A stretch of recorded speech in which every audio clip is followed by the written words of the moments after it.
Good afternoon.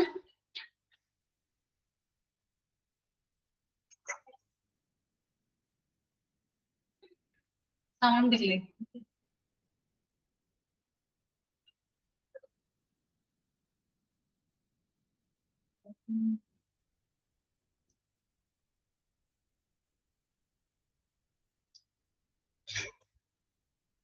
Good afternoon, Da. എല്ലാരും ഫുഡൊക്കെ കഴിച്ചോ? Good afternoon, ma'am.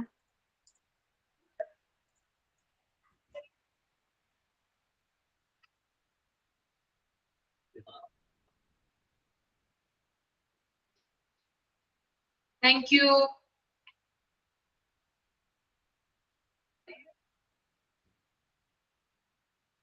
Okay. അപ്പൊ നമുക്ക് സ്റ്റാർട്ട് ചെയ്യാല്ലേ? സമയം കളയണ്ടല്ലേ?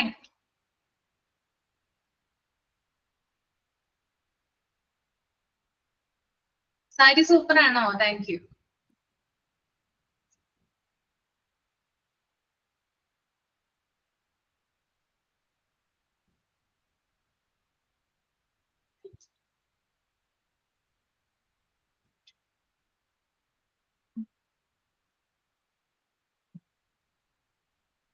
നിങ്ങൾക്ക് എക്സാമിന്റെ ഡേറ്റ് വന്നില്ലേ?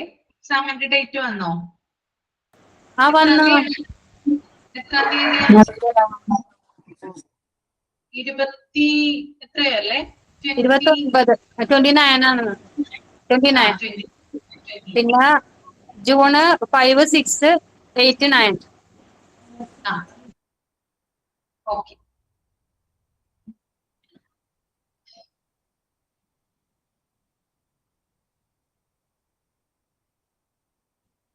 അപ്പൊ നമുക്ക് തുടങ്ങാം. ഇനി ഒരു പേജും കൂടി ഉണ്ടല്ലേ എടുക്കാനായിട്ട്.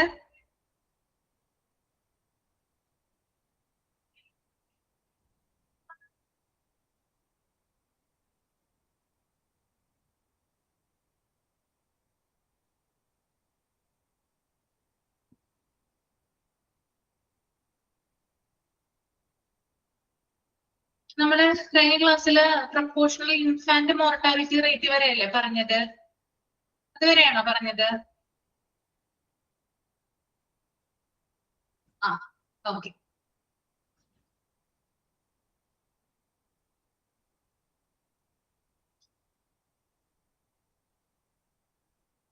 നെക്സ്റ്റ് HRM കേട്ടോ, ക്വാളിറ്റി റെപ്രസെന്റേറ്റീവ്സ്. അതായത് ഹ്യൂമൻ റിസോഴ്സ് മാനേജ്മെന്റിൽ ഹോസ്പിറ്റലിലെ ജീവനക്കാരുമായി ബന്ധപ്പെട്ട് ഗുണനിലവാര സൂചികകൾ എന്തൊക്കെയാണെന്ന് നമുക്ക് നോക്കാം. എന്തൊക്കെ ക്വാളിറ്റി സ്റ്റാൻഡേർഡ്സ് ആണ് HRM-മായി ബന്ധപ്പെട്ട് നോക്കുന്നത് നോക്കാം. ഓക്കെ, ഫസ്റ്റ് എന്ന് പറയുന്നത് എംപ്ലോയീസ് സാറ്റിസ്ഫാക്ഷൻ ഇൻഡെക്സ് ആണ്. പെർസെന്റേജ് ശതമാനത്തിലാണ് കേട്ടോ. അതായത് ജീവനക്കാർക്ക് തങ്ങൾ ചെയ്യുന്ന ജോലിയോടുള്ള എന്താ പറയുക സാറ്റിസ്ഫാക്ഷൻ. അവർ ജോലി ചെയ്യുമ്പോൾ എത്ര മാത്രമാണ് അവർ സാറ്റിസ്ഫൈഡ് ആകുന്നത്, അതിന്റെ ശതമാനം കേട്ടോ. ചില ആളുകളുണ്ട് ഇഷ്ടപ്പെടാത്ത ജോലി ആയിരിക്കും ചെയ്യുന്നത്, അതിനനുസരിച്ച് ജോലിയിൽ ചില വേരിയേഷൻസ് വരാം. ആത്മാർത്ഥമായിട്ടായിരിക്കും ചിലപ്പോൾ ഒരു പണി എടുക്കുന്നത്, ഇല്ലല്ലേ? എങ്ങനെയെങ്കിലും തീർത്താൽ മതി എന്നുള്ള ഉദ്ദേശത്തോടു കൂടിയായില്ലേ ജോലി ചെയ്യാം ആണല്ലേ? ഓക്കെ. അപ്പൊ നമ്മൾ ചെയ്യുന്ന ജോലി എന്തായാലും അതിനോട് നമുക്ക് എന്ത് വേണം? ഒരു ആത്മാർത്ഥത വേണം അല്ലെ? നമുക്ക് സാറ്റിസ്ഫാക്ഷൻ ഉണ്ടെങ്കിൽ മാത്രമാണ് എന്ത് കിട്ടുക? ആ ഒരു ആത്മാർത്ഥത ജോലിയിൽ നമ്മൾ കാണിക്കുക. അപ്പൊ അതിന്റെ പെർസെന്റേജ് ആണ് ഇവിടെ ആദ്യം നോക്കുന്നത്. രണ്ടാമത്തെ പോയിന്റ് എംപ്ലോയി ആട്രീഷൻ റേറ്റ്. ആട്രീഷൻ റേറ്റ് എന്ന് പറഞ്ഞാൽ എന്താ ഉദ്ദേശിക്കുന്നത്? ഒരു കാലയളവില് ജോലി വിട്ടു പോകുന്ന ജീവനക്കാരുടെ എണ്ണം.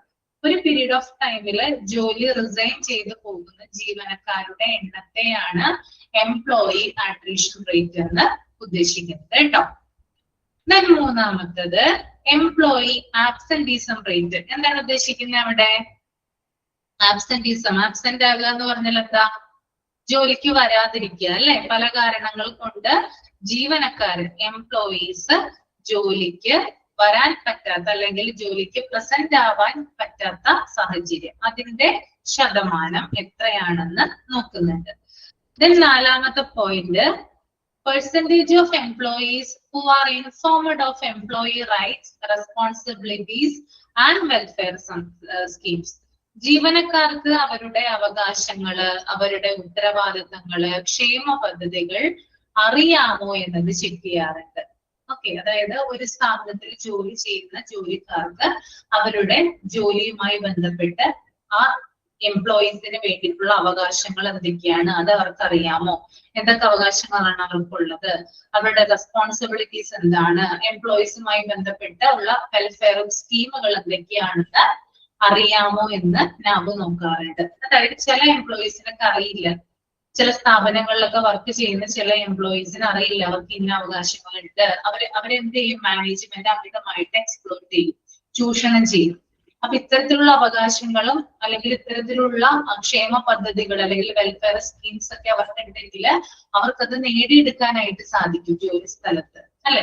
ഇപ്പൊ നമുക്കറിയാം ഇത്ര എംപ്ലോയീസ് ഉണ്ടെങ്കിൽ ഒരു സ്ഥാപനത്തിൽ ESI കൊടുക്കണം, ഇല്ലേ? കൊടുക്കണ്ടേ? ഒരു 100 എംപ്ലോയീസ് ഒക്കെ ആവുമ്പോൾ കൊടുക്കണം. പക്ഷെ ഇങ്ങനെയുള്ള കാര്യങ്ങൾ അവിടെയുള്ള എംപ്ലോയീസിന് ഒട്ടുമിക്ക ആളുകൾക്കും അറിയുന്നുണ്ടാവില്ല. അപ്പൊ അങ്ങനെ അവെയർ ആയിട്ടുള്ള ജോലിക്കാർ എത്രയാണ്, അതിന്റെ ശതമാനം എത്രയാണെന്നാണ് ഇവിടെ നോക്കുന്നത്. Then അഞ്ചാമത്തെ point, percentage of staff provided pre exposure prophylaxis. എന്താണ്? അതായത് രോഗങ്ങൾ വരുന്നതിന് മുമ്പ് പ്രതിരോധ ചികിത്സ, അതായത് വാക്സിൻ പോലുള്ള കാര്യങ്ങൾ ലഭിച്ചിട്ടുള്ള സ്റ്റാഫിന്റെ ശതമാനം. എത്ര പേർക്കാണ് രോഗങ്ങൾ വരാതിരിക്കുന്നതിന് വേണ്ടിയിട്ട് ഇത്തരത്തിലുള്ള വാക്സിനുകൾ എടുത്തിട്ടുള്ളത്, അതിന്റെ പെർസെന്റേജ് എത്രയാണെന്നാണ് ഇവിടെ നോക്കുന്നത്.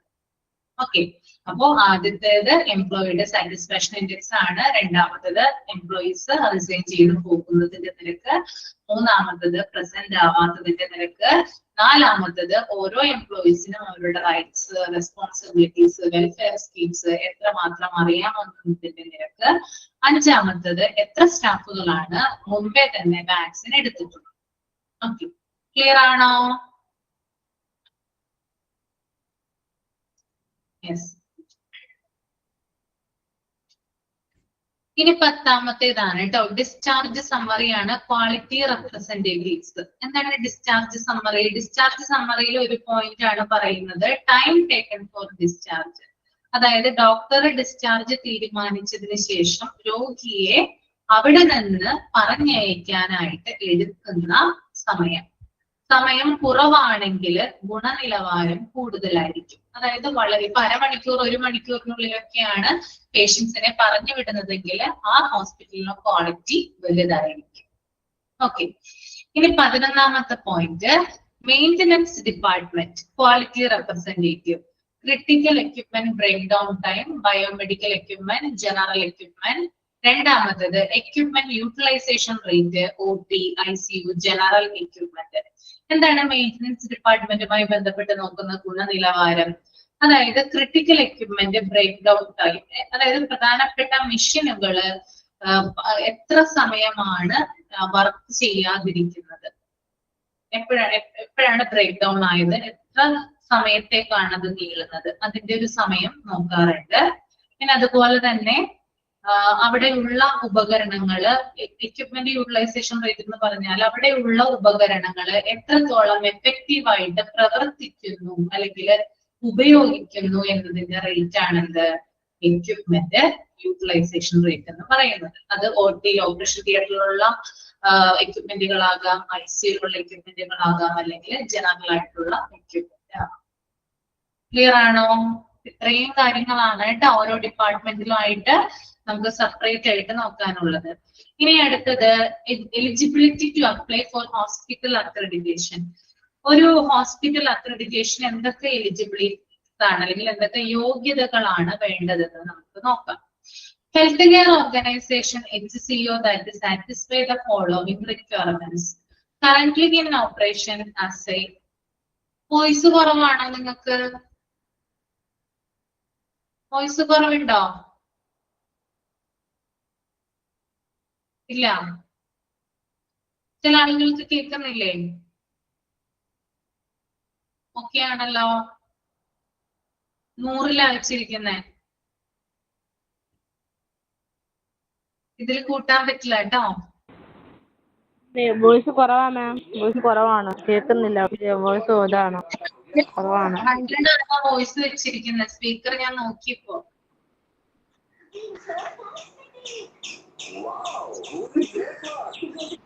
കേൾക്കുന്നുണ്ട്. Okay.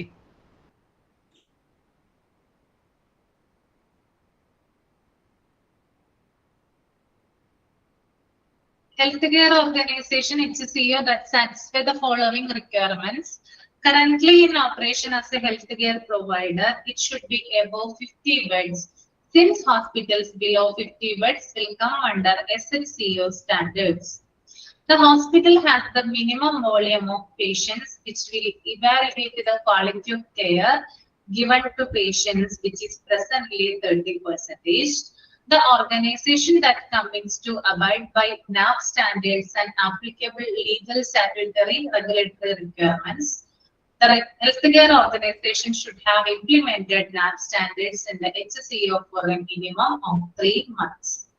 These standards have to be used by the whole organization and not for a certain service within the organization. Organization provide multiple services and the standards are equally applicable to all services within the healthcare organization.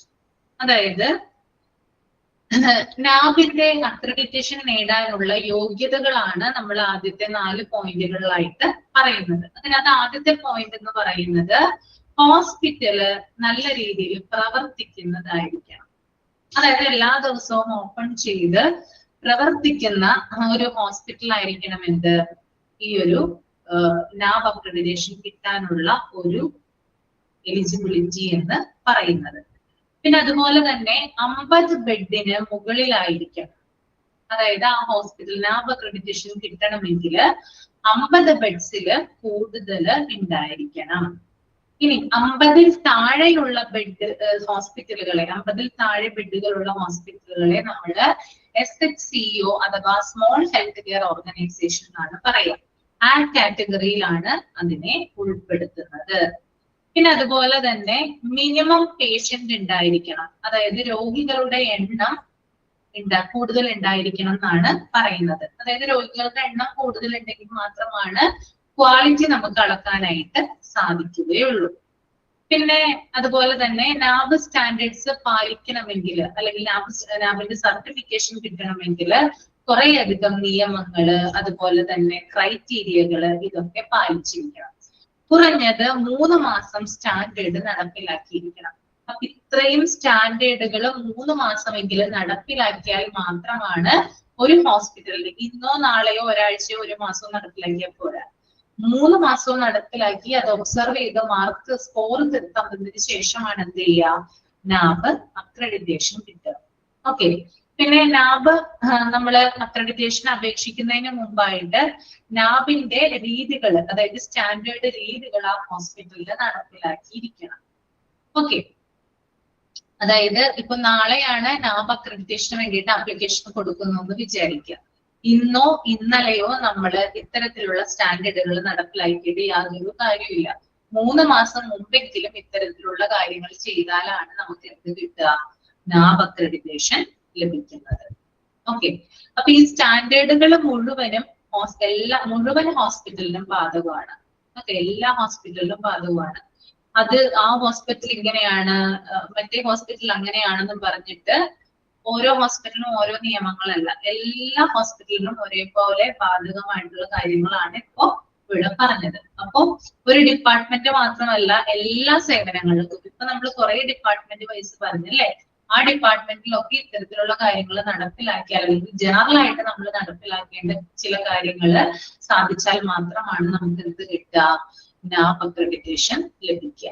അപ്പൊ ഇവിടെ ഒരു certificate കൊടുത്തിട്ടുണ്ട്, നാബിന്റെ accreditation ആണ് കേട്ടോ. കാണുന്നുണ്ടോ?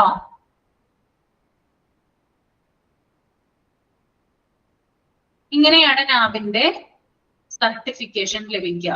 ഇവിടെ നാബിന്റെ certificate കൊടുത്തിരിക്കുന്നത് നോക്കിയാൽ നിങ്ങൾ ഹോസ്പിറ്റലിന്റെ പേര് അവിടെ കൊടുത്തിട്ടുണ്ട്. Mangala hospital and Mangala kidney foundation, Vajra hills, Kudri road, Mangaluru. മംഗലാപുരത്തുള്ള കുദ്രി എന്ന് പറയുന്ന സ്ഥലത്തിനടുത്തുള്ള ഒരു ഹോസ്പിറ്റലാണ്. അവിടെയാണ് ഈ ഒരു നാബ് അക്രഡിറ്റേഷൻ കിട്ടിയിട്ടുള്ളത്. ഇവർക്ക് നാബ് അക്രഡിറ്റേഷൻ കിട്ടിയിരിക്കുന്നത് എന്താണ്? പ്രീ അക്രഡിറ്റേഷൻ ആണ് കേട്ടോ കിട്ടിയിരിക്കുന്നത്. നോക്കിയേ നിങ്ങള് എന്തിലേക്കാണ് ആരോ വന്നിരിക്കുന്നത്? പ്രീ അക്രഡിറ്റേഷനിലാണ്.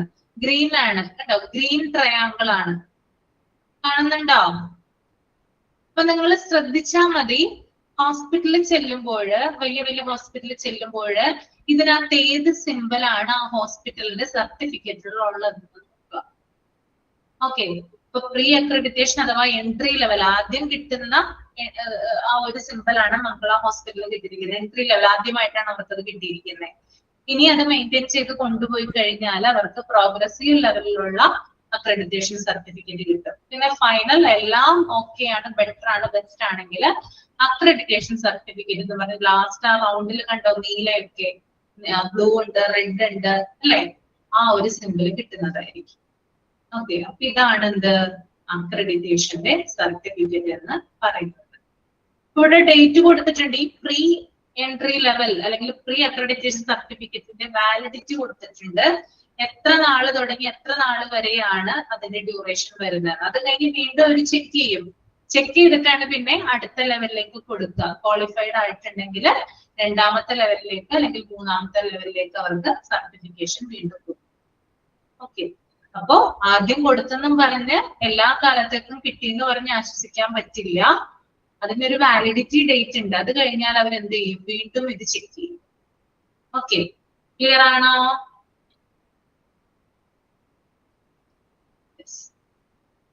അപ്പൊ നമ്മുടെ ഈ ഒരു ചാപ്റ്റർ കഴിഞ്ഞു കേട്ടോ. ക്വാളിറ്റി അഷുറൻസ് ആൻഡ് നാബ് എന്ന് പറയുന്ന ചാപ്റ്റർ കഴിഞ്ഞു. അപ്പൊ മൊഡ്യൂൾ 3-ലെ എന്റെ 3 ചാപ്റ്റേഴ്സ് ഇവിടെ കംപ്ലീറ്റ് ആയി. ഇനി മൊഡ്യൂൾ 4-ലേക്കാണ് കിടക്കുന്നത് കേട്ടോ. എല്ലാവരും മൊഡ്യൂൾ 4 എടുത്തതെന്ന് എനിക്കറിയാം. ഞാൻ മാത്രമാണ് ലേറ്റ് ആയിട്ടുള്ളത്, എന്നോട് ക്ഷമിക്കുക കേട്ടോ. അപ്പൊ കഴിവുന്നതും വേഗത്തില് നമുക്ക് മൊഡ്യൂൾ 4-ല് 2 ചാപ്റ്റേഴ്സ് ആണ് വരുന്നത്. ഒന്ന് HIMS എന്ന് പറയുന്ന ചാപ്റ്ററും രണ്ടാമത്തത് കമ്പ്യൂട്ടർ എന്ന് പറയുന്ന ചാപ്റ്ററുമാണ് വരുന്നത്, ബേസിക്സ് ഓഫ് കമ്പ്യൂട്ടർ. ഈ 2 ചാപ്റ്റർ മാത്രമാണ് എനിക്ക് ഇവിടെ എടുക്കാനായിട്ട് ഉള്ളത്. ഓക്കെ, അപ്പൊ നമുക്ക് പോകാം, മൊഡ്യൂൾ 4-ലേക്ക് പോകാം. എല്ലാവരും റെഡി അല്ലേ? ലേറ്റ് ആയി വന്നാലും ലേറ്റസ്റ്റ് ആയിട്ട് വരും. വലിയ ചാപ്റ്റേഴ്സ് ആയതുകൊണ്ടാണ് കേട്ടോ, അതുകൊണ്ടാണ് സമയം വൈകിട്ട്. പിന്നെ കുറച്ച് ക്ലാസ് ഒക്കെ വയ്യാതായപ്പോ മിസ്സായില്ലേ, അങ്ങനെയും പോയിട്ടുണ്ട് ക്ലാസ്സുകൾ.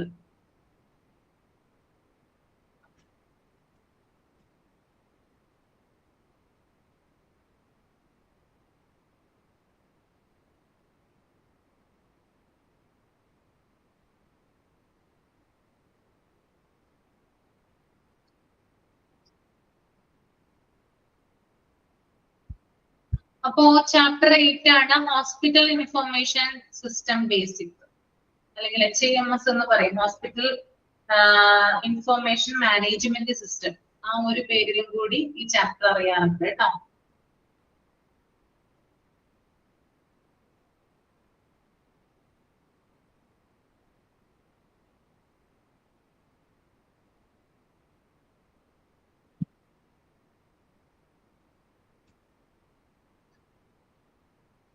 നിങ്ങൾ ആദ്യം അതൊന്ന് ഇൻട്രൊഡക്ഷൻ ഒന്ന് വായിച്ചു നോക്കുക കേട്ടോ. റീഡ് ചെയ്യാം, ഫസ്റ്റ് പേജ് ഒന്ന് റീഡ് ചെയ്യാം.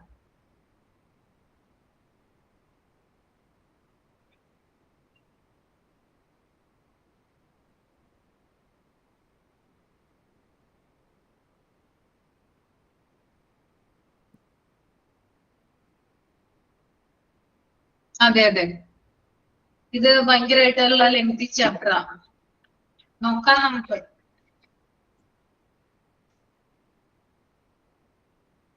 കുറേയധികം വലിച്ചു വാരി എഴുതിയിട്ടുള്ളതാ. കുറച്ച് കാര്യങ്ങളെ പറയുന്നുള്ളൂ കണ്ടന്റില്, പക്ഷെ കുറെ ലെങ്തി ആയിട്ടുള്ള കാര്യങ്ങളാണ്. തിയറി പോലെ അത്രയൊന്നും ഇല്ല കേട്ടോ, എളുപ്പം അത് പഠിക്കാനായിട്ട്. അത്രയും കോംപ്ലിക്കേഷൻ ഒന്നും ഇല്ല. നമ്മുടെ ഡിസാസ്റ്ററും അതുപോലെ തന്നെ ക്വാളിറ്റി അഷുറൻസ് ഒക്കെ പോലെയുള്ള പ്രശ്നങ്ങളോ കാര്യങ്ങളോ ഹ്യൂമൻ റിസോഴ്സ് പോലുള്ള കാര്യങ്ങളോ ഒന്നും ഇതിനകത്തില്ല. സിമ്പിൾ ആയിട്ടുള്ള കാര്യങ്ങളാണ് ഉള്ളത്. നമ്മൾ കാണുന്ന കാര്യങ്ങളൊക്കെയാണ്, നമുക്ക് അറിയാവുന്നതൊക്കെയാണ് ഇതിനകത്തുള്ളത് കേട്ടോ.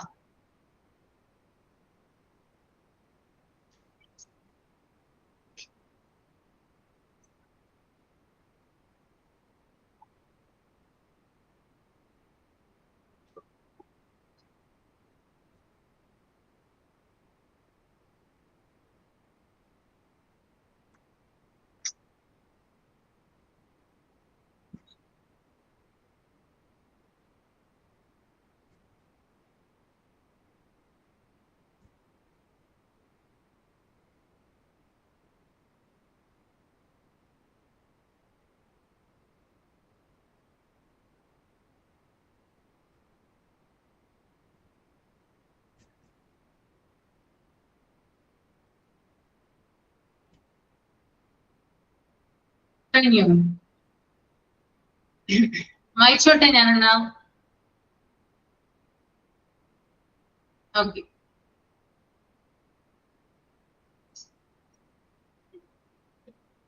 Hospital information system basic introduction ആണ് വായിക്കാനായിട്ട് പോകുന്നത്.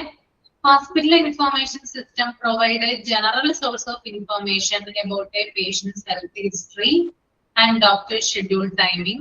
The system must keep data in a secure place and control who can get the data in certain situation. Hospital management information system is a computerized system that helps in managing clinical, financial, laboratory, inpatient, outpatient, pharmaceutical, etc. operating in a hospital. With the help of the hospital management information system, healthcare providers can concentrate more on providing quality healthcare to the patients. A hospital information system helps healthcare providers in designing their operation, including managing patient health records, EMR, EHR, appointments, billing, diagnostic, and much more. The major role of HIMS is to record information on health events and verify the quality of services at different levels of healthcare. The importance of patient evaluation is a part of the concept of giving importance to patients' views in developing the quality of health services. Hospital information system benefits include improving patient satisfaction through improved communication, greater provider sensitivity towards patients, improved community awareness about the quality of services, and overall better use of services in health system. Okay. അപ്പൊ വായിച്ചു കഴിഞ്ഞു. എന്താ മനസ്സിലായത് നിങ്ങൾക്ക് ഇതിനകത്ത് വായിച്ചപ്പോ? എന്തിനെ കുറിച്ചിട്ടാണ് അതിനകത്ത് പറയുന്നത് ഈ ചാപ്റ്ററിൽ? ആരെങ്കിലും ഒരാളെ പേജ് നമ്പർ ഒന്ന് ഷെയർ ചെയ്യാമോ?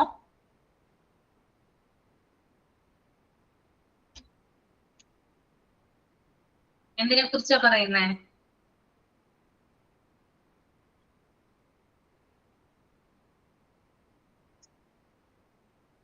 Hospital information system basic computer അല്ലേ, സിസ്റ്റത്തെ കുറിച്ചിട്ടാണ് പറയുന്നത് അല്ലെ. നമ്മൾക്കറിയാം ഇന്ന് ഹോസ്പിറ്റലില് കൂടുതലായിട്ട് ഉപയോഗിക്കുന്ന ഒരു സിസ്റ്റമാറ്റിക് ആയിട്ടുള്ള ഒരു സംവിധാനമാണ് കമ്പ്യൂട്ടറുകൾ എന്ന് പറയുന്നത് അല്ലെ.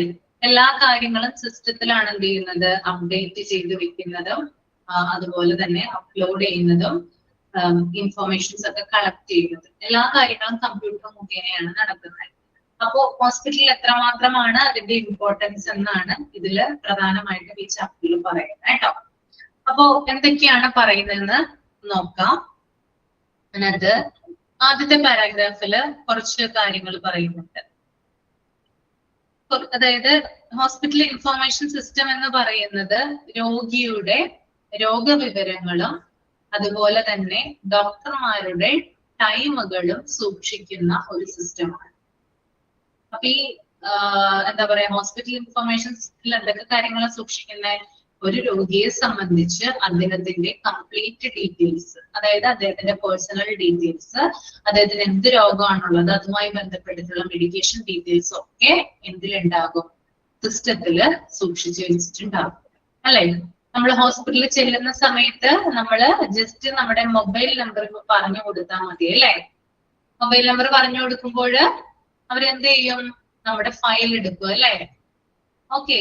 മുമ്പായിരുന്നെങ്കിൽ എങ്ങനെയായിരുന്നു? പണ്ടത്തെ കാലത്ത് എങ്ങനെയായിരുന്നു? ഈ കമ്പ്യൂട്ടർ ഇല്ലാത്ത സമയത്ത് എങ്ങനെയായിരുന്നു ചെയ്തിരുന്നേ? നമ്മൾക്കൊരു ചീട്ട് തരും അല്ലെ, ഒരു കുറുപ്പടി പോലത്തെ ഒരു സാധനം തരും. അടുത്ത് നമ്മുടെ നമ്പർ ഉണ്ടാവും അല്ലെ. ആ നമ്പർ നമ്മൾ കൊണ്ട് ചെല്ലണം. അത് ചെന്ന് കാണിക്കുമ്പോൾ അവര് ഫയൽ എടുത്തിട്ട് വരും. ആ ഫയൽ അവര് മേശപ്പുറത്ത് വെക്കും. ഇപ്പോഴങ്ങനെയാണോ ചെയ്യുന്നേ? ഹോസ്പിറ്റലിൽ പോയി കഴിഞ്ഞാല് ഇപ്പൊ അങ്ങനെയല്ല അല്ലെ.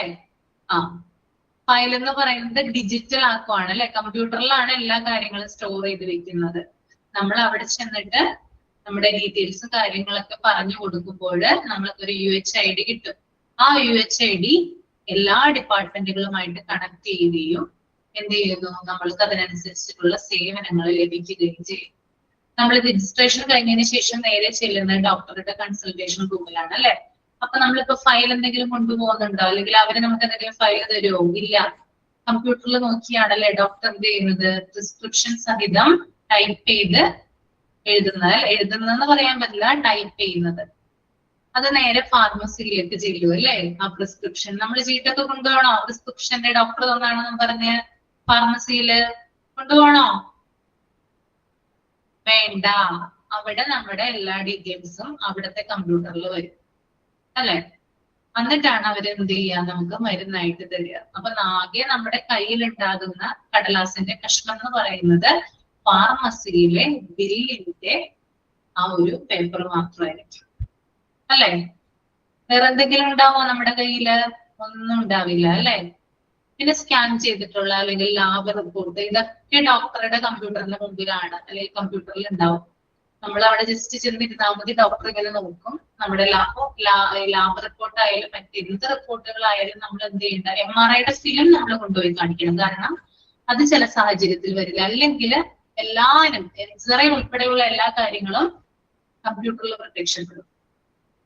ഓക്കെ, അപ്പൊ ഇതൊക്കെ ഓരോ ഡിപ്പാർട്ട്മെന്റുകൾ എന്ത് ചെയ്യും, ഡോക്ടർമാർക്ക് അപ്ലോഡ് ചെയ്ത് കൊടുക്കുന്നു. അപ്പൊ പല ഡിപ്പാർട്ട്മെന്റുകൾ തമ്മിൽ കോർഡിനേറ്റ് ചെയ്തിട്ടാണ് എന്ത് ചെയ്യുന്നത്, HIMS പ്രവർത്തിക്കുന്നത്.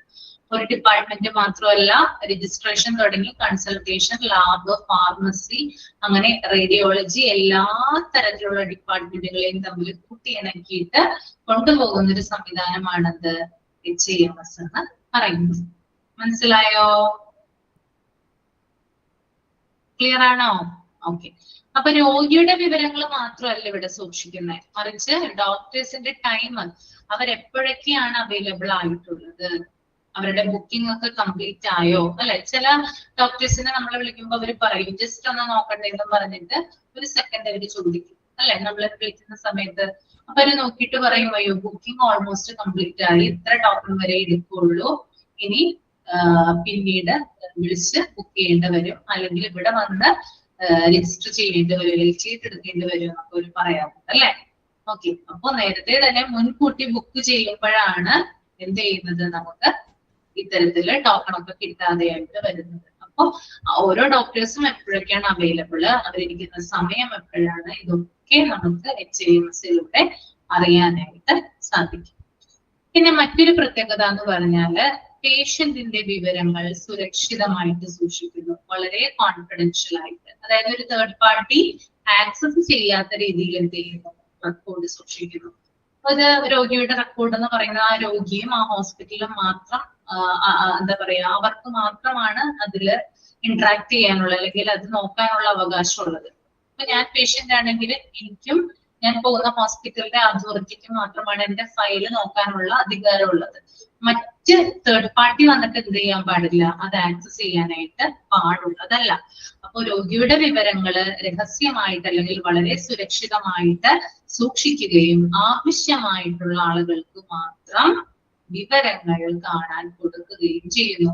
ചില ഹോസ്പിറ്റലിൽ എന്ത് തരില്ല, നമ്മുടെ ഫയൽ തരില്ല.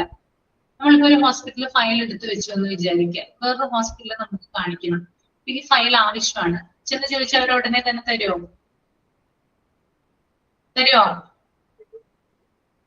ഒരിക്കലുമില്ല. മറ്റാരുടെയെങ്കിലും ആണെങ്കിലും ഒരു കാരണവശാലും തരില്ല. അതൊക്കെ അവർക്ക് വളരെ എന്താ പറയാ സ്ട്രിക്റ്റ് ആയിട്ടുള്ള നിയമങ്ങളൊക്കെ ഉണ്ട് സൂക്ഷിക്കുന്നതിന് വേണ്ടിയിട്ടുള്ള. അപ്പൊ മൂന്നാമതൊരാള് കാണാതെ അത് സൂക്ഷിക്കുകയും ആവശ്യമുള്ള ആളുകൾ, അതായത് ഡോക്ടർമാർക്ക്, നഴ്സുമാർക്ക്, ഇത്തരത്തിലുള്ള ആളുകൾക്ക് മാത്രം വിവരങ്ങൾ കാണിക്കാൻ കൊടുക്കുകയും ചെയ്യുന്നത് HIMS അല്ലെങ്കിൽ അത്തരത്തിലുള്ള കാര്യങ്ങളാണ് ഹോസ്പിറ്റലിൽ നടക്കുന്നത്. ഓക്കെ, ഇനി അതുപോലെ തന്നെ HIS അഥവാ HIMS എന്ന് പറയുന്നത് ഒരു കമ്പ്യൂട്ടർ സിസ്റ്റം ആണ്. ഇത് ആശുപത്രിയിലെ പല വിഭാഗങ്ങളും നിയന്ത്രിക്കുന്നു. എല്ലാ വിഭാഗങ്ങളും നിയന്ത്രിക്കുന്നത് ഈ ഒരു സിസ്റ്റം വഴിയാണ്.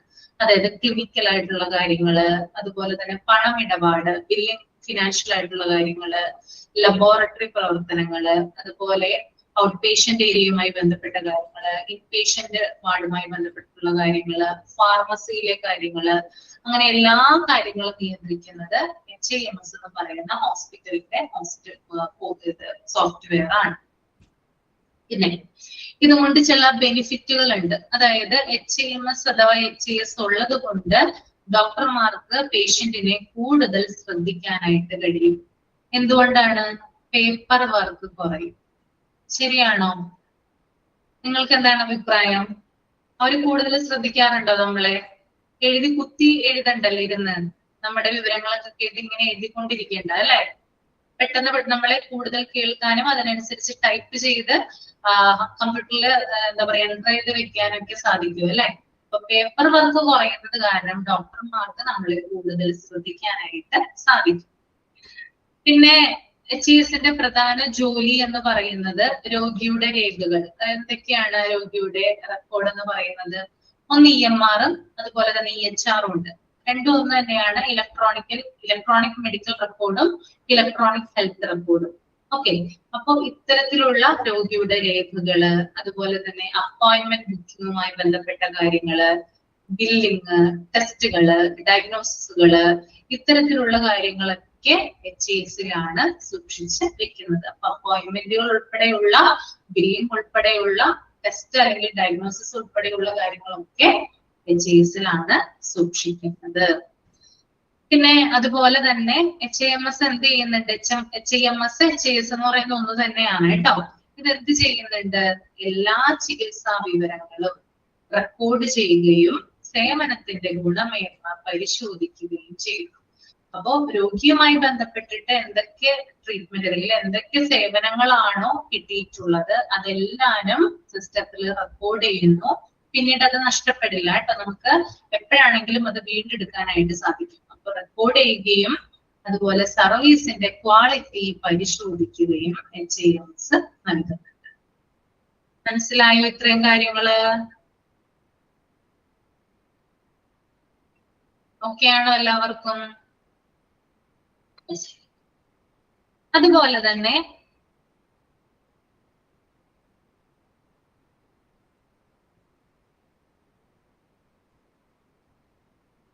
HIMS വേറൊരു കാര്യം കൂടി ചെയ്യുന്നുണ്ട്. രോഗിയുടെ അഭിപ്രായം അല്ലെങ്കിൽ feedback ശേഖരിക്കുന്നുണ്ട്.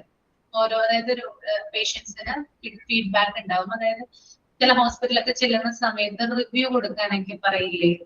Review 5 star, 3 star, 4 star കേട്ടിട്ടുണ്ടോ? അതിലൂടെ നമ്മുടെ ഫീഡ്ബാക്ക് എന്ത് ചെയ്യാണ്? കളക്ട് ചെയ്യാണ് HIMS ചെയ്യുന്നത്. അതിലൂടെ ആ ഹോസ്പിറ്റലിന്റെ സേവനം മെച്ചപ്പെടുത്താനായിട്ട് HIMSന് സാധിക്കും. പിന്നെ രോഗികളുമായിട്ട് നല്ലൊരു കമ്മ്യൂണിക്കേഷൻ ഉണ്ടാകുന്നു, പേഷ്യന്റ് സാറ്റിസ്ഫാക്ഷൻ കൂടുന്നു. അത്തരത്തിലുള്ള കാര്യങ്ങൾ HIMS വഴിയാണ്. അത് കമ്മ്യൂണിക്കേഷൻ കൂടുന്നു എന്ന് പറഞ്ഞാൽ എന്താ ഉദ്ദേശിക്കുന്നത്? ഇപ്പൊ നമ്മൾ ആരെങ്കിലും നമ്മൾ എന്ത് ചെയ്യുന്നു? ഇപ്പൊ ഒരു ഡോക്ടറെ നമ്മൾ ബുക്ക് ചെയ്യാണ്, അപ്പോയിന്റ്മെന്റ് എടുക്കുകയാണ് ഒരു ഡോക്ടർക്ക്. എടുത്തു കഴിയുമ്പോൾ തന്നെ അവരുടെ ആ ഒരു പർട്ടിക്കുലർ സൈറ്റിൽ നിന്ന് അല്ലെങ്കിൽ അവരുടെ എന്തെങ്കിലും ടെക്സ്റ്റ് മെസ്സേജുകളോ വാട്സപ്പ് മെസ്സേജുകളോ മെയിലുകളോ ഒക്കെ നമ്മുടെ ഫോണിലേക്ക് വരും അല്ലെ? നിങ്ങൾ അപ്പോയിന്റ്മെന്റ് എടുത്തു, ഇന്ന ഡേറ്റിലാണ്, ഇന്ന സമയത്താണ്, വെൽക്കം എന്നൊക്കെ പറഞ്ഞിട്ട് എന്ത് ചെയ്യാറുണ്ട്? മെസ്സേജുകൾ നിങ്ങളുടെ ഫോണിൽ വരാറില്ലേ? ഉണ്ടോ? വരാറുണ്ട് അല്ലെ? അപ്പൊ അത്തരത്തിലുള്ള കാര്യങ്ങളൊക്കെ ഇതിന്റെ ഒരു ബെനിഫിറ്റ് ആണ്. പിന്നെ അതുപോലെ തന്നെ ഇപ്പൊ കമ്മ്യൂണിക്കേഷൻ പ്രോപ്പർ ആവുന്നു. പിന്നെ അതുപോലെ തന്നെ ഡോക്ടർ ഇല്ലെങ്കിൽ എന്ത് പറയുന്നുണ്ട്? അതായത് ഡോക്ടർ ഇല്ല എന്നവര് നേരത്തെ തന്നെ മുൻകൂട്ടി വിളിച്ചു പറയും അല്ലെ? നമ്മൾ ബുക്ക് ചെയ്ത സമയത്ത് ഡോക്ടർ അവൈലബിൾ അല്ലെങ്കിൽ അവർ പറയും ഇത്ര സമയം ലേറ്റ് ആയിട്ടാണ് വരുന്നത്, അല്ലെങ്കിൽ ഇന്ന് ഡോക്ടർ ഇല്ല, നാളത്തേക്ക് മാറ്റി വെച്ചിരിക്കുന്നു എന്നൊക്കെ പറഞ്ഞിട്ട് എന്ത് ചെയ്യാറുണ്ട്? നമ്മളെ നേരത്തെ തന്നെ കോണ്ടാക്ട് ചെയ്യാറുണ്ട്. അപ്പൊ മുമ്പെന്ന് പറഞ്ഞാൽ ഇതൊന്നും ഇല്ലായിരുന്നു അല്ലെ? നമ്മള് ഡോക്ടർ ഇല്ലെങ്കിൽ നമ്മൾ അറിയില്ല, അവിടെ ചെന്ന് നോക്കുമ്പോഴാണ് ഡോക്ടർ ഇല്ല എന്ന് അറിയുന്നത് അല്ലെ? അപ്പൊ നമ്മൾ അത്രയും ദൂരം ട്രാവൽ ചെയ്ത് പോയി വെറുതെ നമ്മുടെ സമയം വേസ്റ്റ് ചെയ്യും. പക്ഷെ ഇപ്പൊ അങ്ങനെയല്ല, നമുക്ക് എല്ലാ കാര്യങ്ങളും മുൻകൂട്ടി നമ്മുടെ ഫോണിലേക്ക് ലഭ്യമാക്കും. അപ്പൊ ഡോക്ടർമാർക്ക് രോഗികളെ കൂടുതൽ ശ്രദ്ധിക്കാനും അവരെ നല്ല രീതിയിൽ കെയർ ചെയ്യാനും HIMSലൂടെ സാധിക്കുന്നുണ്ട്. പിന്നെ അതുപോലെ തന്നെ നമ്മുടെ സൊസൈറ്റിയിൽ ആശുപത്രിയുടെ സേവനത്തിന്റെ ഗുണമേന്മയെ കുറിച്ച് ഉള്ള കാര്യങ്ങൾ വർദ്ധിക്കും. ഓക്കെ, സൊസൈറ്റിയില് ആശുപത്രിയുടെ ക്വാളിറ്റി, അവരുടെ സർവീസ് ഓഫ് ക്വാളിറ്റി എന്താണോ അതിന്റെ കൂടുതലായിട്ടുള്ള, അതായത് ആളുകളിലേക്ക് അത് സ്പ്രെഡ് ചെയ്യപ്പെടും. പിന്നെ ആരോഗ്യ സേവനങ്ങള് ശരിയായ സമയത്ത് ശരിയായ ആളുകളിലേക്ക് എത്തിച്ചേരും. ഓക്കെ, അപ്പൊ ഹെൽത്ത് കെയർ സോഫ്റ്റ്വെയർ എന്നത് രോഗികളുടെ വിവരങ്ങള് ഡിജിറ്റലായി നിയന്ത്രിക്കുന്ന ഒരു സംവിധാനമാണ്. It's A digitalised system. അത് എല്ലാ തരത്തിലുള്ള വിവരങ്ങളും കൺട്രോൾ ചെയ്യുന്നു. പേഷ്യന്റിന് ഹെൽത്ത് കെയർ ഫെസിലിറ്റിയിൽ എല്ലാ തരത്തിലുള്ള സൗകര്യങ്ങളും ഒരുക്കി കൊടുക്കുന്നതും HIMS ആണ്. ക്ലിയർ ആണോ?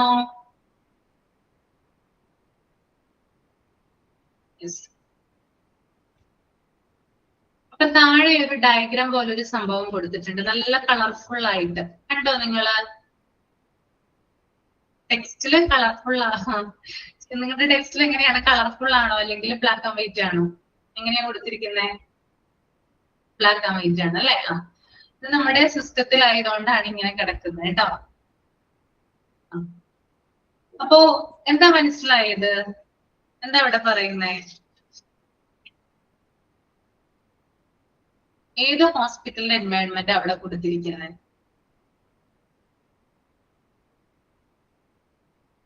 ഐ ഹോസ്പിറ്റലിന്റെ എൻവയോൺമെന്റ് ആണ് അല്ലെ? അതായത് ഒരു രോഗി ഹോസ്പിറ്റലിൽ വരുന്നത് മുതൽ അദ്ദേഹം ഡിസ്ചാർജ് ചെയ്ത് ഹോസ്പിറ്റലിൽ നിന്ന് പോകുന്നത് വരെയുള്ള കാര്യങ്ങളാണ് ആ ഒരു ഡയഗ്രത്തില് കൊടുത്തിരിക്കുന്നത്. അപ്പൊ ഞാൻ ആ ഡയഗ്രാം ഒന്ന് വിശദീകരിക്കാം. നിങ്ങൾ ജസ്റ്റ് അത് പരീക്ഷിക്കണം വരില്ല, ജസ്റ്റ് ഒന്ന് നോക്കിയാൽ മതി കേട്ടോ. ഇമ്പോർട്ടന്റ് ആയിട്ടൊന്ന് പഠിക്കൊന്നും വേണ്ട.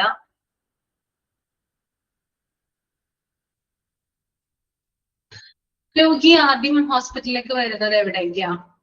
ഏത് സ്ഥലത്തേക്കായിരിക്കും വരുന്നത്? റിസപ്ഷൻ. ഓക്കെ, റിസപ്ഷനിൽ വന്നിട്ട് എന്ത് ചെയ്യുന്നുണ്ട്?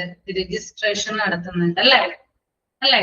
രോഗിയുടെ പേര്, വയസ്സ്, അഡ്രസ്, ഇത്തരത്തിലുള്ള വിവരങ്ങൾ നൽകിയിട്ട് രജിസ്റ്റർ ചെയ്യും. രജിസ്റ്റർ ചെയ്ത് കഴിയുമ്പോൾ പേഷ്യന്റിന് ഒരു UHID അല്ലെങ്കിൽ പേഷ്യന്റ് ID ലഭിക്കുന്നു.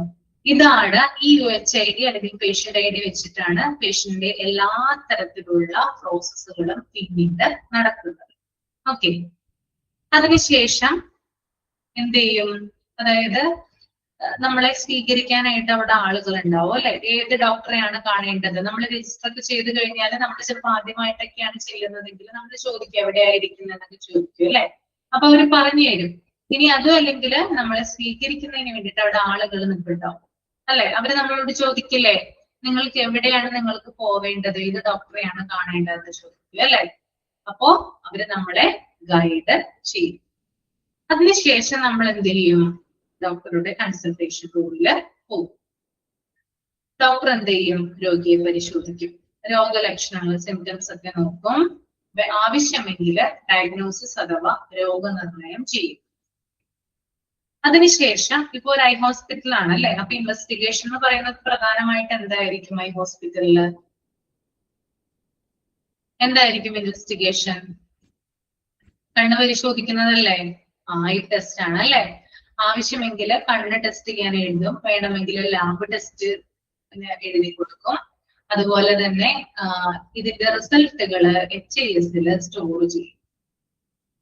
ഓക്കെ, അപ്പോ ഇൻവെസ്റ്റിഗേഷൻ എന്ന് പറയുന്നത് ഒന്നുകിൽ ഐ അല്ലെങ്കിൽ ബ്ലഡ് ഒക്കെ ടെസ്റ്റ് ചെയ്യാം, പിന്നെ അതിന്റെ റിസൾട്ടുകൾ HIS സൂക്ഷിക്കുക.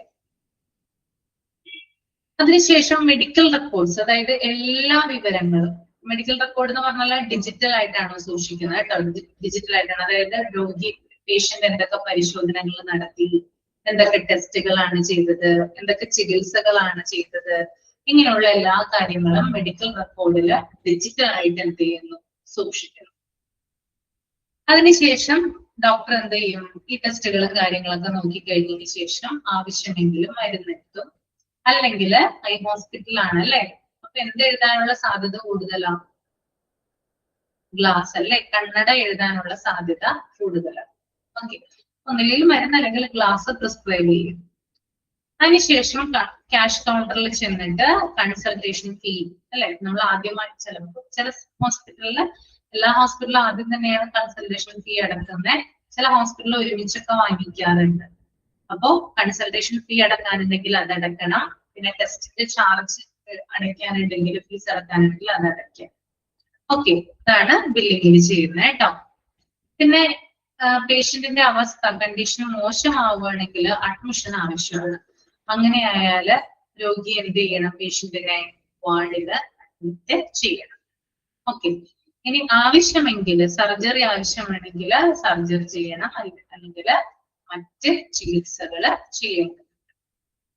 ഇനി സർജറി കഴിഞ്ഞിട്ട് രോഗി കുറച്ച് ദിവസം വാർഡിലായിരിക്കും സ്റ്റേ ചെയ്യുക. അവിടെ വെച്ചിട്ടാണ് റിക്കവറി നടത്തുക. പിന്നീട് ഡിസ്ചാർജ് ആണ്, എക്സിറ്റ്. അതായത് ചികിത്സ കഴിഞ്ഞ് ഫൈനൽ ബില്ല് സെറ്റ് ചെയ്യുക, ഡിസ്ചാർജ് സമ്മറി നൽകുക, ശേഷം രോഗി വീട്ടിലേക്ക് പോകും. അപ്പൊ ഇത്രയും കാര്യങ്ങളാണ് ആ ഒരു ഡയഗ്രത്തിൽ കൊടുത്തിരിക്കുന്നത്. ക്ലിയർ ആണോ?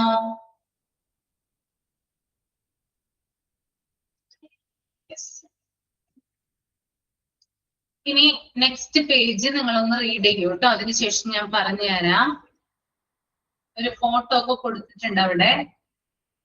Components of hospital management system read ചെയ്യും.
വായിച്ചു കഴിഞ്ഞെങ്കിൽ തമ്പ് ചെയ്യാം കേട്ടോ.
കഴിഞ്ഞോ?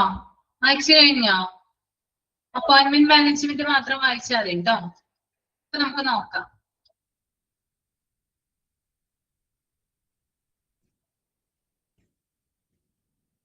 Managing appointments manually is not only monotonous, but also increase the chance of making an error. Even in a recent study, 68% of patients said they were more inclined to choose a hospital where they could schedule, alter, or cancel appointments online. A hospital management system enables us to add a scheduling option to the hospital website so that patients can easily schedule an appointment. Once the patient has reserved an appointment, the hospital management system will match the patient illness to the doctor's area of expertise. It will then allocate them to the next available specialist or the one they prefer.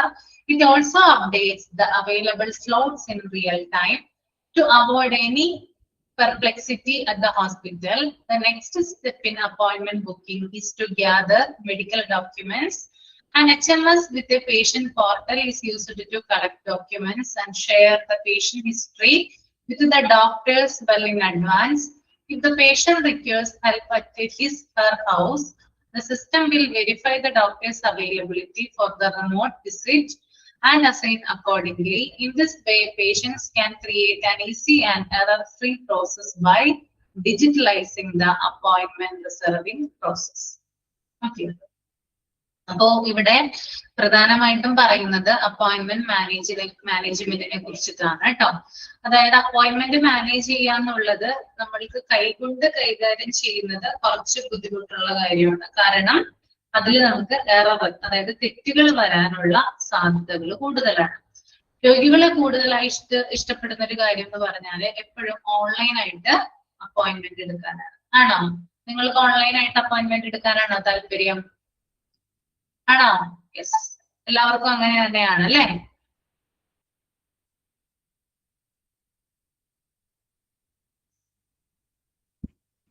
അപ്പോ ഈ ഓൺലൈനായിട്ട് appointment എടുക്കുന്നതിന്റെ പ്രത്യേകത എന്താണ്? നമുക്ക് reschedule ചെയ്യാൻ പറ്റും. നമുക്ക് ഇഷ്ടപ്പെട്ട തീയതിയിലേക്ക് മാറ്റാൻ പറ്റും. വേണമെങ്കിൽ അത് ക്യാൻസൽ ചെയ്യാൻ പറ്റും. അപ്പോ HMS ഉപയോഗിച്ചുകൊണ്ട് ഹോസ്പിറ്റൽ വെബ്സൈറ്റിലെ ഓൺലൈൻ ബുക്കിംഗ് സിസ്റ്റം നമുക്ക് ചേർക്കാനായിട്ട് സാധിക്കും. പിന്നെ രോഗികൾക്ക് എളുപ്പത്തില് വീട്ടിലിരുന്ന് അപ്പോയിന്റ്മെന്റുകൾ എടുക്കാം. പിന്നെ അപ്പോയിന്റ്മെന്റ് എടുത്തതിന് ശേഷം രോഗത്തിന്റെ അടിസ്ഥാനത്തില് ശരിയായിട്ടുള്ള ഡോക്ടറെ അസൈൻ ചെയ്യാം. അല്ലെ, നമുക്ക് ഇഷ്ടപ്പെട്ട ഡോക്ടറെ കാണാനായിട്ട് സാധിക്കും. അല്ലെ, അല്ലെങ്കിൽ ചൂസ് ചെയ്യാനുള്ള ഒരു സ്വാതന്ത്ര്യമുണ്ട്. പിന്നെ അതായത് ഒരു ഡോക്ടർ അവൈലബിൾ അല്ലെങ്കിൽ അടുത്തത് ഏതാണോ ഡോക്ടർ അവൈലബിൾ ആയിട്ടുള്ളത് ആ ഡോക്ടറിന് എന്ത് ചെയ്യാം, അപ്പോയിന്റ്മെന്റ് ഫിക്സ് ചെയ്യാം. പിന്നെ ഏത് സമയം അവൈലബിൾ ആണെന്നത് ഡോക്ടേഴ്സിന്റെ സമയം, അതായത് എപ്പോഴൊക്കെയാണ് ഏതൊക്കെ ഡോക്ടേഴ്സ് ആണ് അവൈലബിൾ എന്ന് കാണിക്കും. പിന്നെ പേഷ്യന്റ് മെഡിക്കൽ ഡോക്യുമെന്റ്സ് കളക്ട് ചെയ്യും. പിന്നെ അതുപോലെ തന്നെ റിപ്പോർട്ട്സുകൾ അപ്ലോഡ് ചെയ്യാം. നമുക്ക് ഓൺലൈനായിട്ട് ഇരുന്ന് കൺസൾട്ടേഷൻ ചെയ്യാം അല്ലെ? ഇല്ലേ, കൺസൾട്ടേഷന് പറ്റില്ലേ? ഓൺലൈൻ കൺസൾട്ടേഷൻ ഡോക്ടർമാരെ നേരിട്ട് പോയി കാണേണ്ടതുണ്ടോ? ഇല്ല. അപ്പൊ വേണമെങ്കിൽ നമുക്ക് ഓൺലൈൻ കൺസൾട്ടേഷന് വേണ്ടിയിട്ട് റിപ്പോർട്ടുകൾ അപ്ലോഡ് ചെയ്യാം. പിന്നെ നമ്മുടെ മെഡിക്കൽ ഹിസ്റ്ററി അപ്ലോഡ് ചെയ്യാം. അങ്ങനെയുള്ള കാര്യങ്ങളൊക്കെ നമുക്ക് HMS ഉപയോഗിച്ചുകൊണ്ട് ചെയ്യാം. അപ്പോ ആവശ്യമെങ്കിൽ നമുക്ക് വീട്ടിൽ നിന്ന് കൺസൾട്ടേഷൻ ടെലിമെഡിസിൻ രൂപേണയോ അല്ലെങ്കിൽ ഓൺലൈൻ കൺസൾട്ടേഷൻ വഴിയോ ചെയ്യാം. നമുക്ക് കൺസൾട്ടേഷൻ നടത്താം. പിന്നെ ഡോക്ടറിന്റെ അവൈലബിലിറ്റി നമുക്ക് ചെക്ക് ചെയ്യാം. അപ്പൊ ഇതിന്റെ റിസൾട്ട് എന്ന് പറയുന്നത് പ്രോസസ്സ് വളരെയധികം എളുപ്പമാണ്, തെറ്റുകൾ കുറവാണ്, സമയം ലാഭമാണ് അല്ലെ? മണി ചിലപ്പോൾ നമുക്ക് എന്ത് ചെയ്യും, അത്രയധികം ചെലവാകേണ്ട സാഹചര്യം ഉണ്ടാവില്ല. ഹോസ്പിറ്റലില് പോക്കുവരവുണ്ടല്ലോ, അതിനൊക്കെ നമുക്ക് കൂടുതലായിട്ട് മണി ചെലവാകും അല്ലെ? പക്ഷെ ഇതിന് നമുക്ക് അങ്ങനെയുള്ള കാര്യങ്ങളൊന്നും ഇവിടെ ഉണ്ടാവില്ല. അപ്പൊ ഇത്രയുമാണ് അപ്പോയിന്റ്മെന്റ് മാനേജ്മെന്റിൽ നമുക്ക് നോക്കാനായിട്ടുള്ളത്. ക്ലിയർ ആണോ പറഞ്ഞത്? 68% പേഷ്യൻസിന് ഇഷ്ടം എപ്പോഴും ഓൺലൈനായിട്ട് ബുക്ക് ചെയ്യാനാണ് കേട്ടോ. മൈക്ക് ഓൺ ചെയ്യാം. എന്തെങ്കിലും ഡൗട്ട് ഉണ്ടെങ്കിൽ ചോദിച്ചോളൂ.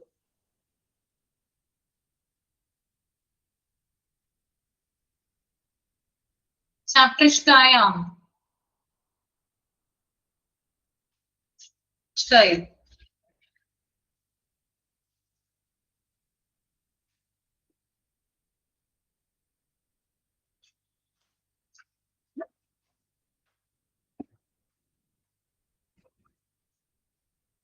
കാണുന്ന പോലെ അല്ല.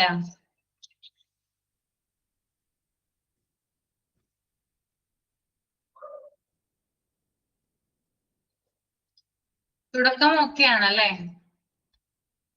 മൈക്ക് ഓൺ ചെയ്തിട്ടുണ്ട് കേട്ടോ. നമുക്ക് അറിയാവുന്ന കാര്യങ്ങളാണ് ഇതിനകത്തുള്ളത്. നമ്മൾ ഹോസ്പിറ്റലിൽ കാണുന്ന കാര്യങ്ങളൊക്കെ നമുക്ക് ഇതിനകത്ത് പഠിക്കാനുണ്ട് കേട്ടോ. അതാണ് ഇതിന്റെ പ്രത്യേകത. അറിയാത്ത കാര്യങ്ങളില്ല, വളരെ കുറച്ച് കാര്യങ്ങൾ മാത്രമേ അറിയാത്തതുള്ളൂ. നമ്മള് ഹോസ്പിറ്റലിൽ പോകുമ്പോൾ നമ്മൾ ഇതൊക്കെ കാണാനായിട്ട് സാധിക്കുന്നതാണ്. അതുകൊണ്ട് നിങ്ങൾക്ക് പരിചയം ഉണ്ടാവും കേട്ടോ. ഫെമിലിയർ ആയിട്ടുള്ള കാര്യങ്ങൾ മാത്രമായിരിക്കും ഉണ്ടാവുക.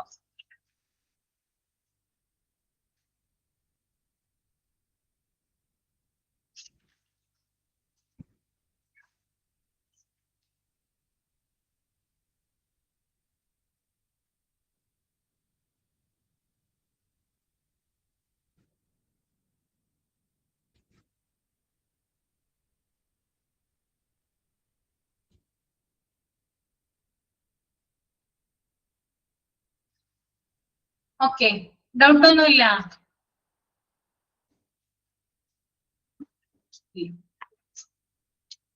അപ്പൊ അടുത്ത ക്ലാസ്സിൽ വരുമ്പോ ബാക്കിയുള്ള ഭാഗങ്ങളൊക്കെ ഒന്ന് വായിച്ചിട്ട് വരിക കേട്ടോ. പേഷ്യന്റ് മാനേജ്മെന്റ്, അതുപോലെ facility management, staff management, supply management, 2-3 പേജുകൾ ഒന്ന് റീഡ് ചെയ്തിട്ട് വരിക കേട്ടോ. ഓക്കെ, അപ്പൊ വൈൻഡപ്പ് ചെയ്തോട്ടെ എന്നാ. Okay, thank you. Thank you ma'am. Thank you. Next ക്ലാസ്സിൽ കാണാം കേട്ടോ. തിങ്കളാഴ്ച കാണാം. തിങ്കളാഴ്ച അല്ല, ചൊവ്വാഴ്ച കാണാം. ഓക്കെ, ബൈ. ഓക്കെ, താങ്ക് യു.